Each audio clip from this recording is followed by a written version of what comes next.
In today's episode, Project Skunk, an engineer's tale. Mess with the Dominatrix and you'll cry.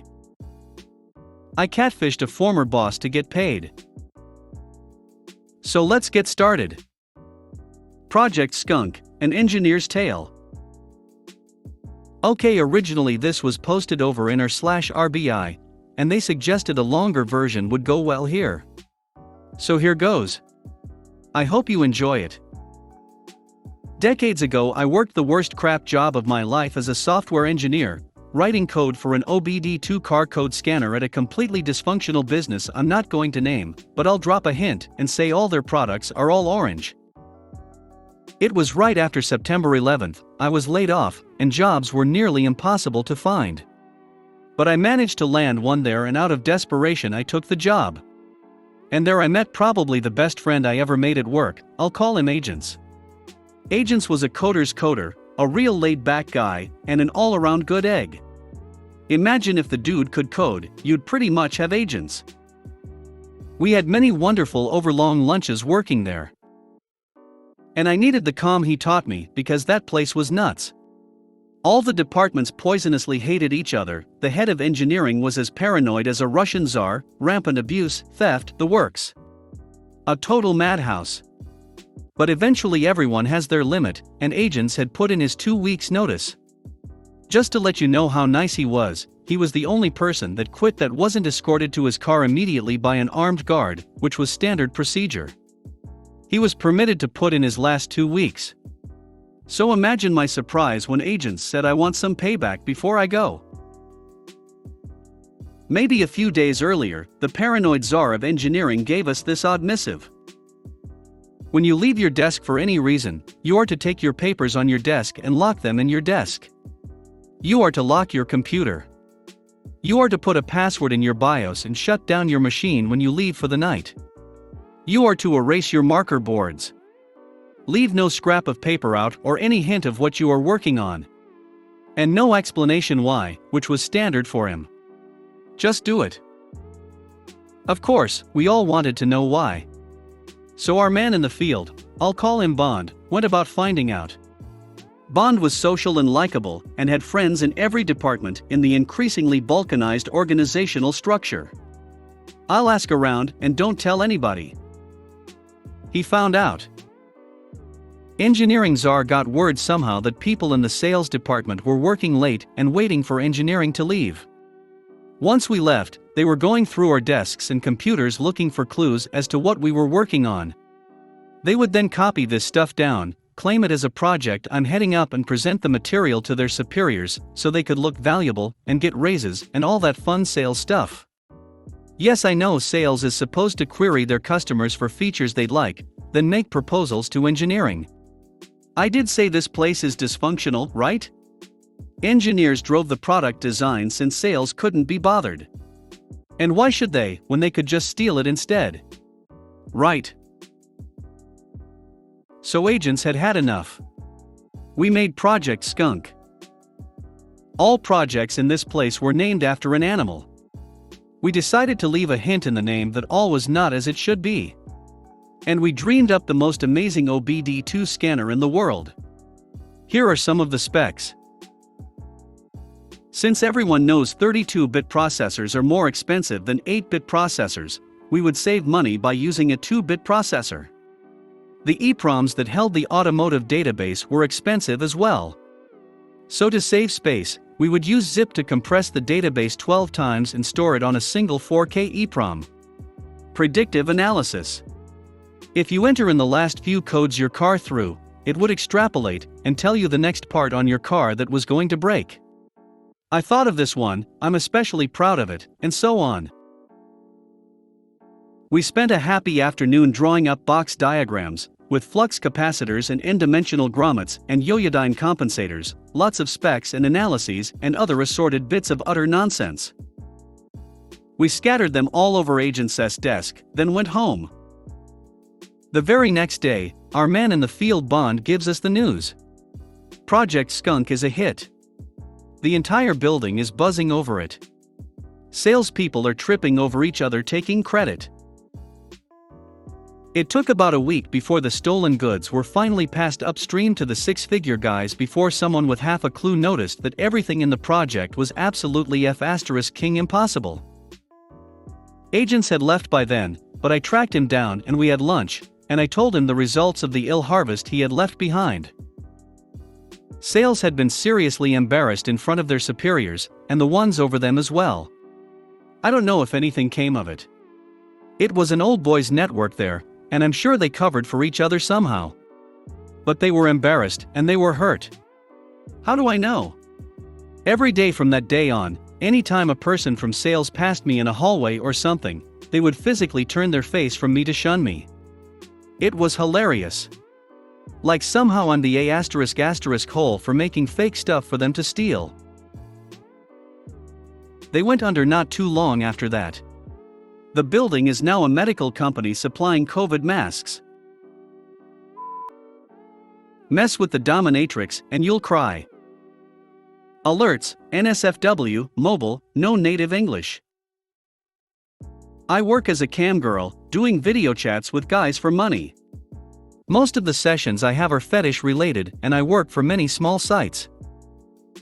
One day I had a guy wanting to be my slave, meaning he wanted me to be a dominatrix and to command him to perform painful and degrading acts on himself. Most of these so-called slaves are actually very softcore in what they are willing to do. Initially he paid for a 1-hour session, and we got along so well he paid for a second hour. At the start of the session I always set up a safe word and we talk about turn-ons, limits, and I respect them. It's part of the dom/sub dynamic to build a trustful relationship. I did the session, he seemed happy and so was I. He was indeed very softcore. A month later the site owner messaged me to say that a client contacted him accusing me of fraud, threatening to call the police. He said I blackmailed him to make him send money and never delivered the session. I showed the screenshots of the conversation, so I was off the hook with the site, and they didn't issue a refund, but the guy asked for a chargeback in his credit card company, and I had around $400 deducted from my paycheck. It's important to stress that services of sexual nature have very different billing rules. It's against the terms of service of all the mainstream payment processors such as PayPal, Venmo, Google Pay, etc. You have to own a high-risk merchant account with very high fees, so we use third-party companies that facilitate it for us. Some of them cover these eventual chargebacks, others don't.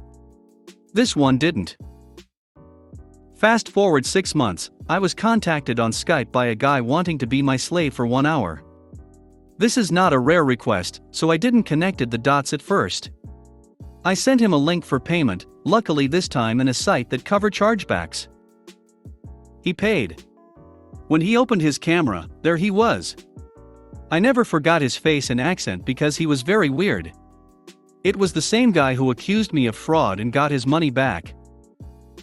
I'd have terminated the call right away, but knowing I was protected by chargeback in this other site, I decided to get my revenge, so I pretended I haven't recognized him. Knowing he was softcore but willing to obey, I started to give him tasks that were literally turn-offs for him. I didn't set up a safe word this time. I let it escalate quickly to very hardcore stuff, and used all the mind games to push him to his limits. He went 20 minutes straight, he was crying until he gave up and hung up on me. I even called back a few times and he didn't answer. I clearly stated that his remaining minutes were forfeited because he left the session on his own will. A week later the owner of the site asked for proof of the session, because the client contacted them saying the service wasn't delivered and he wanted a refund. I had everything documented, they pay for the time not for the actions, so whatever happened in the session is at our own discretion. He never got the refund and this site has a chargeback protection, so he didn't get the money back this time. He is blacklisted now and never heard from him again. I hope he left the BDSM world for good. I catfished a former boss to get paid. I used to work for a married couple, Billy, M52, and Gigi, F44, who owned a business services/public relations agency. It lasted more or less for a year. They seemed nice and humble, but in reality, they were shady and untruthful. The company began to falter because of poor management and zero intention to prioritize. Billy was your baby-faced next-door neighbor type. He looked about 10 years younger and had a kind smile. He was soft-spoken and had an artistic and creative flair to him. Gigi looked matronly with a Mother Earth incarnate attitude towards her children. She prided herself on being ruthless when it came to giving her family only the best. She could be really nice when she wanted to, but I found out early on that she was 100% apt at gossip and being two-faced. The company's constant changes were a red flag. They went from business services plus PR agency to IT provider, to a business incubator, to indie beer partners.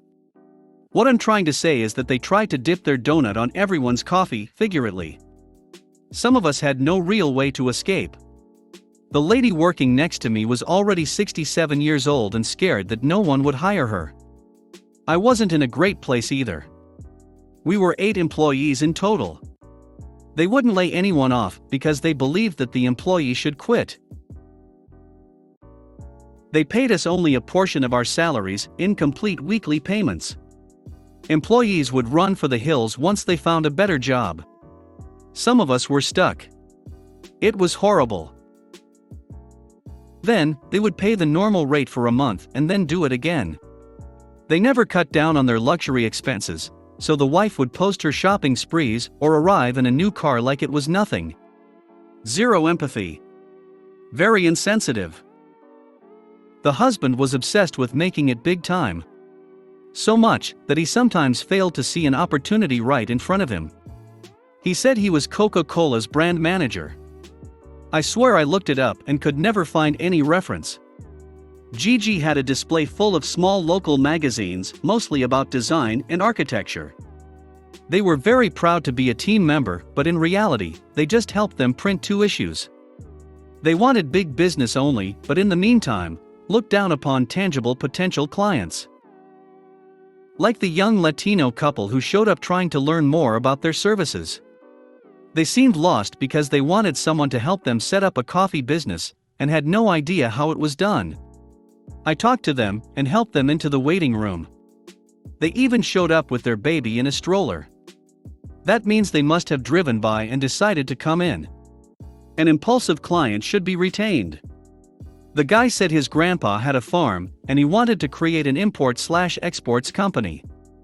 Once Billy showed up, he listened for a bit, then kind of gave them an abrupt dismissal. That couple opened their own business with someone else, and even have a FB page. It could have been Billy.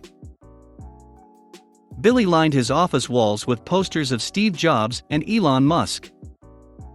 His wife, the chief enabling officer, put up signs on each room. The main employee area was the machine room, Billy's office was the chamber, the conference room was a meeting of the minds. Every time an employee disagreed with Billy during a brainstorming session, Gigi would call them aside and tell them that Billy is your boss. You need to know that he is brilliant and a genius. I want him to have that taste of success.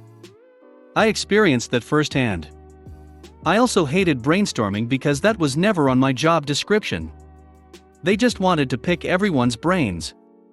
In the meantime, we had to see the Pandora jewelry, the expensive makeovers for their daughters, and the weekend at the spa updates on FB. Gigi's captions were usually about rewarding herself after a hard week or because she deserved it. Oh. And I'd like to mention that they bought into the social guru phrases about emotional direction. So if an employee ever got angry, Gigi would tell you, remember, the one who gets angry is the one who ends up losing. For anyone who's been in this situation, you may understand how painful it can be. You cannot leave the job because you have no other job waiting for you, and pathetic as it may sound to some income is better than no income at all. This is an involuntary compromise, and it's abusive. Why were we expected to pay for their luxuries via incomplete wages? My best friend's ex is into coding and programming, and he agreed to help. If it didn't work out, at least we would have something to laugh about. We created a kick-ass fake website with a matching LinkedIn and the whole 9 yards. To make a long story short, this was supposed to be an investment company, and my friend would be very casual. Nothing too eager. He started by liking my employer's FB page. Then comment. Before we knew, my boss took the bait and was engaging. They exchanged emails and he was eager to share all his projects and ambitious shit. On the other side, the investor sent him a list of requirements, like proof of concept, employer payroll, EIN hashtag, etc. The investor agreed to work them if they could prove they were legit and up to date. No bank account of confidential info was asked. Within 3 weeks, I was paid the equivalent to the 2 months and a half I was owed. The investor did an about face and never contacted him again. I left the job as soon as I could. My friend who remained until she got paid told me our boss seemed off and a bit down after he announced big things are coming, but it all seemed to deflate. I never disclosed what was really going on. Thanks for watching.